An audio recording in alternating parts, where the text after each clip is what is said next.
السلام عليكم ورحمة الله وبركاته. صباح الخير يا عسلات، صباح الخير يا شربطات. شكرا شكرا شكرا شكرا على دعواتكم وعلى كلامكم الطيب. ربنا يا رب يستركم في الدنيا والآخرة ويكفيكوا شر المرض ويكفيكوا شر المستخبي، امين يا رب العالمين. يستركوا يا حبايب قلبي، ربنا ما يحرمني منكم ابدا ولا من دعواتكم يا اولاد. ادعوا يا اولاد، ادعوا يا اولاد عشان ربنا يفكها علينا وعلى الامة الاسلامية كلها، امين يا رب العالمين. حبايب قلبي، قبل ما ابتدي الفيديو، في سيده فاضله محترمه قالت لي يا نصره، من كام فيديو كده قالت لي ايه، بس انا بنسى الكلام. انتوا عارفين يا اولاد الخاله نصره كبرت بتنسى الكلام. بتقول يا نصره فعل لي ميزه التشكرات. حبيبه قلبي انا مفعلاه بقالي 7 شهور. تمام، فيا جماعه ميزه التشكرات دي بتبقى تحت الفيديو مكتوب كده حرف الاس والتشكرات. اللي بقى عايز يدعم القناه، بصوا بقى يا جماعه الجديد، اللي عايز يدعم القناه بايه؟ بفرخه حبايب قلبي شغال. شو كيلو جناحات برضو ما يضرش، كيلو رجول فراخ ما يخسرش. تمام اهي. لا، يعني ازاي انتوا بتشوفوا الفيديو يا ولاد ما تشوفوش علامه تشكرات؟ لا ينفع الكلام ده؟ ينفع؟ ما ينفعش ابدا. وهقول لكم مش هتقل عليكم، بلاش اللحمه عشان اللحمه غاليه يا ولاد. خلينا بقى في الحاجات البسيطه اللي على قدنا دي. صباح الخير، صباح الطاقة، صباح الأمل، صباح التفاؤل، صباح الغسيل، صباح الصابون، صباح التنظيف، صباح كل حاجة حلوة على عيونكم يا حبايب قلبي. ربنا يا رب يدومكم في حياتي نعمة. ونشوف بقى الفيديو بتاعنا اللذيذ الجميل الحلو اللطيف المتلطف ده. دلوقتي يا ولاد أنا كده أول حاجة بنشر معاكم الغسيل. بعد كده يا ولاد هنزل تحت. هنزل تحت، ما هو ده الروف. هنزل تحت بقى ايه؟ عندي شويه غسيل كده وتنظيفات في المطبخ لذيذه مزيزه. وعايزه اقول لكم امبارح وانا في عز الشغل ده، بمجرد ما خلصت، مش خلصت الشغل كله يعني، خلصت الشغل اللي انا بعمله ده وبشوف شغل الباقي، والاقي اخت ترن عليا، رحت مكنسله عليها. اخت دي رايقه وفاضيه. شويه تاني ورنت عليا، إيه حكايتك يا اختي، في ايه؟ راحت قالت لي اللهم صل وسلم عليك يا سيدنا النبي. هقول لكم الروتين الاول عن ايه. الروتين عن اول يا اولاد، انا نزلت اهوت المطبخ.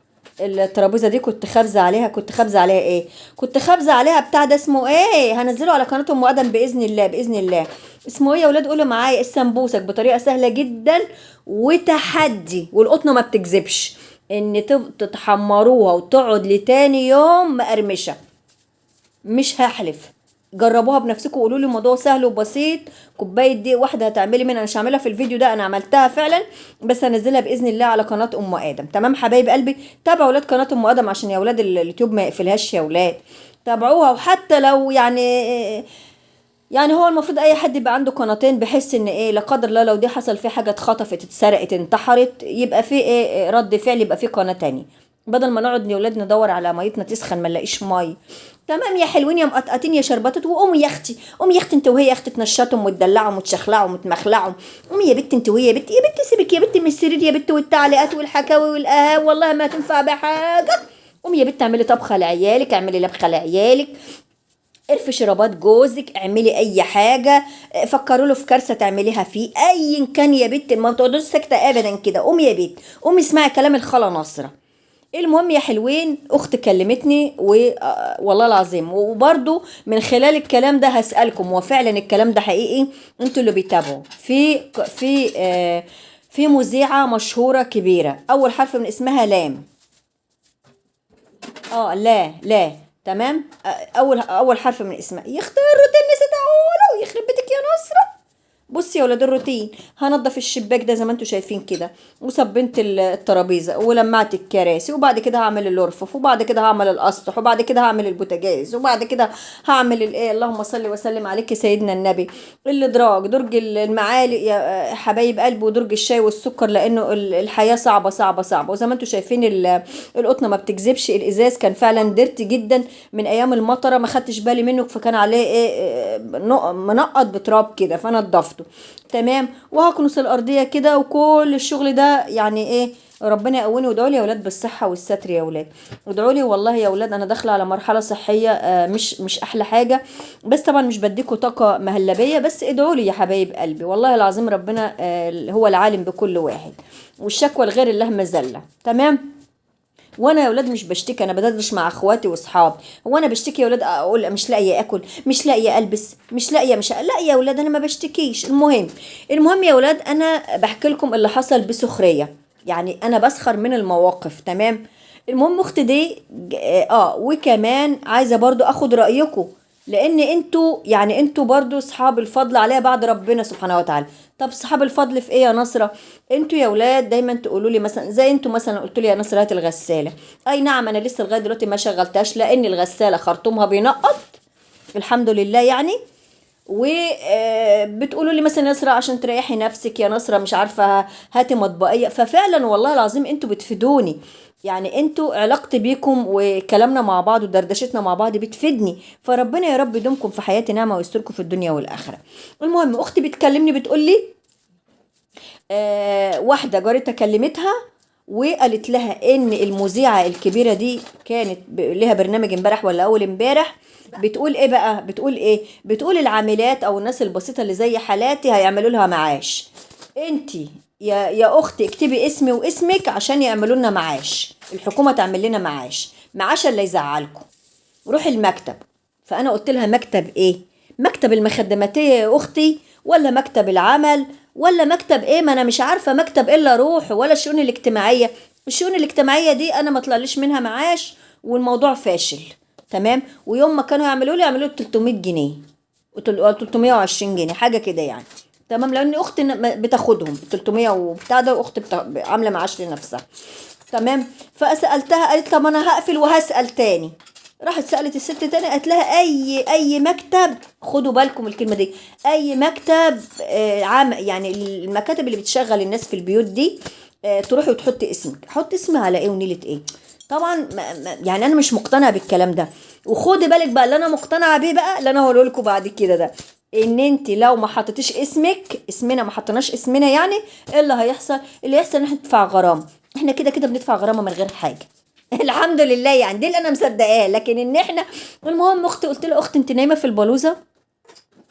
وكمان الراجل بتاع الجنينه راح اشتكى مني للمدام، وكانت طبعا مفاجاه. المدام تعمل ايه معايا هقول لكم، كله جاي في الطريق. ماشي. فرحت بس خلص لكم حكايه اختي اللي هي قالتها لي. تمام.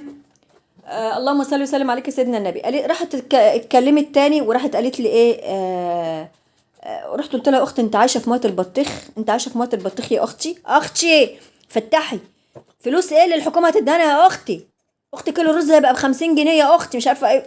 انت هبله، انت مش عارفه ايه، ومين اللي يعمل كده ومش مين اللي ابتدت تخبط في الحلل يا ولاد. تسكت اختي؟ ما تسكتش. وهتخبط في الحلل. قلت لها لا يا اختي جمونا فرج يا اختي، احنا ياما مش حمل فرج، احنا يا ماما عزمنا وجعانا احنا التنين، ما ينفعش يا اختي، احنا كترنا يحطونا على جنب ياما، يجيبونا فرج بلاش كده يا اختي. لقيتها برضو مصرة. قلت لها لا يا اختي، باي باي يا اختي، ورحت رازعه في وشها السك. والله العظيم يا جماعة ده اللي حصل امبارح، بعد ما وانا في عز ما عمالة اجري بايدي واسناني اخلص شغلي، وهي عمالة تهبل في الكلام. اختي دي ما تعرفش حاجة خالص. والله ما انتوا يعني حتى الرقم تضربه ما تعرفش. يعني رقم انا مثلا ممكن تكون بنتها مسجله لها برقم 7، رقم ابنها ب5 كده يعني. اختي على قدها خالص ومش عايزه تتعلم. تمام براحتها. المهم بقى نيجي يا ولاد في الخبر التاني الجميل اللطيف اللذيذ.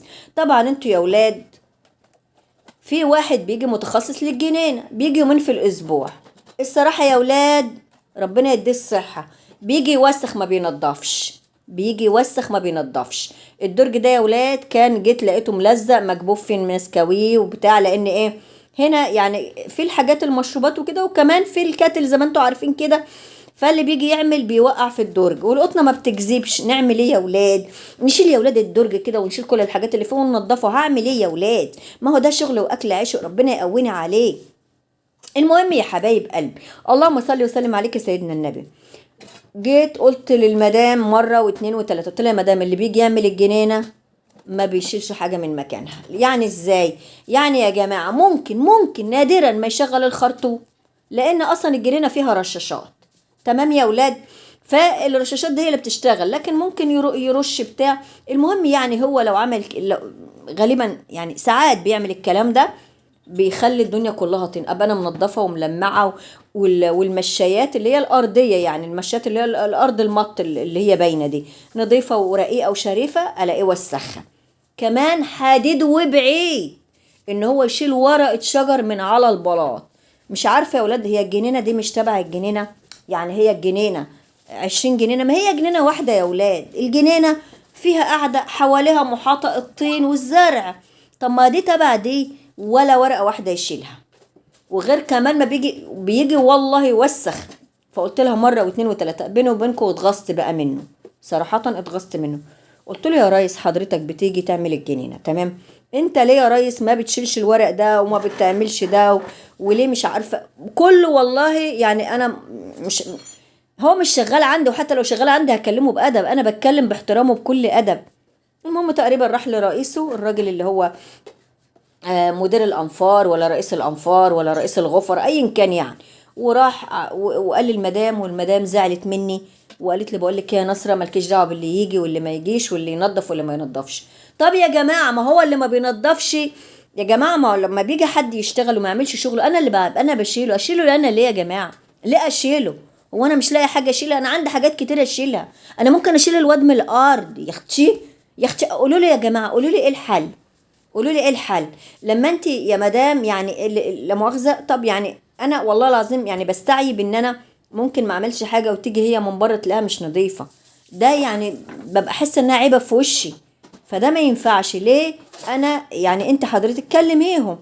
قلت لها يا مدام انا كلمت حضرتك مره واتنين وتلاته، تقولي لهم انت ما قلتيش، وانا كنت مخليه الارض فله فله منوره، يجي يلاقي برجليه مبلول ومش عارفه ايه وما يعملش، وحتى لو لقى ورق شجر ولا بتاع واقع في على البلاط ما يشيلهوش. طب ما هي الجنينه هي جنينه واحده يا مدام، هو في ايه؟ قولوا لي يا جماعه في التعليقات هل انا غلطانه في الكلام ده؟ وبعدين زعلت مني. طب يعني انا زعلتك في ايه يا ست هانم؟ انا زعلت حضرتك في ايه؟ ما هو يا جماعه الرحمه حلوه، انت دلوقتي جاي تعمل شغل اعمل شغلك كله، انت ما تعملش شغلك انا اعمله؟ ما ينفعش. وما انت تيجي بتلازمتك ايه؟ انت بتاخد فلوس ليه؟ سبحانك يا رب. يعني هو في ايه يا جماعه؟ هي الناس ايه اللي حصل لها؟ وليه الناس بتزعل من الحق؟ المهم يا ولاد هنا طلعت اتشقلقت كده، اتشعلقت جبت الكرسي اللي هو سلمتين ده، وطلعت عشان اعمل الحته المقعد اللي هو عند الشباك ده. وقولوا لي يا اولاد انا غلطانه ولا لا، وكمان قولوا لي ردوا عليا حبايب قلبي حبايب قلب نصره في التعليقات، قولوا لي صح انتوا شو انتوا سمعتوا حاجه زي دي؟ انتوا سمعتوا حاجه زي دي في التلفزيون ان احنا هيبقى لنا معاش؟ مع العلم ان انا دخت السبع دخات ومحدش اداني حاجه، وقالوا ان هم بيدوا المعاشات اللي هم 300 جنيه حبايب قلبي. يعني مش عارفه والله 300 جنيه لو ربنا كتب لي فعلا ان انا اخد ال 300 جنيه يا ترى هعمل بيهم ايه؟ هعمل بها اجيب بيهم شهاده استثمار واستثمرها ولا هروح اعمل فحت وردم في شكلي؟ ولا بجد كتير عليا كتير كتير كتير. وخدوا بالكم ان 300 جنيه دول لو جم هما مش هيجوا، هما موجود زمان مش هيجوا دلوقتي. 300 جنيه دولت ما بيقولوا يعني ما بيدوش غير اللي هو باطل، ما باطل. باطل ايه يا ناصر؟ باطل جواز فضا من عدرس باطل اللي هو مبطل يعني ما عندوش شغل يعني. بيدوم ال 300 جنيه دول، ال 300 جنيه دول ده طبعا هياكلونا ويشربونا ويدلعونا ويهيصونا ويخلونا نعيش في مستوى تاني خالص. ماشي يا اولاد؟ فطبعا ده كله كلام فاشل، مفيش. انا ما صدقش يعني، لو سمعت الكلام ده بوداني مش هصدقه. بس انتوا برضو قولوا لي هل الكلام اخت مغيبه ولا الوليه اللي كانت اتكلمت اخت دي وليه مخها مهوي ولا ايه؟ قولوا لي برضو في التعليقات. تمام. اما في سيده فاضله لذيذه مزيزه قالت لي في التعليقات، قالت لي يا نصره مبروك على على الغساله.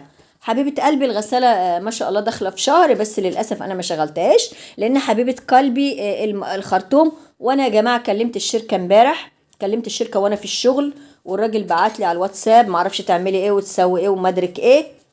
اه والله لازم بكلمكم كده. يعني مش هيجي هيقول لي على شويه حاجات اعملها وانا ما اعرفش اعرف اعملها ولا لا، فربنا ييسر الامر. ربنا ييسر الامر واشوف اعرف اعملها ولا لا. المهم هو شويه الحاجات دي هشوف اعرف اعملها ولا لا. لو ما عملتش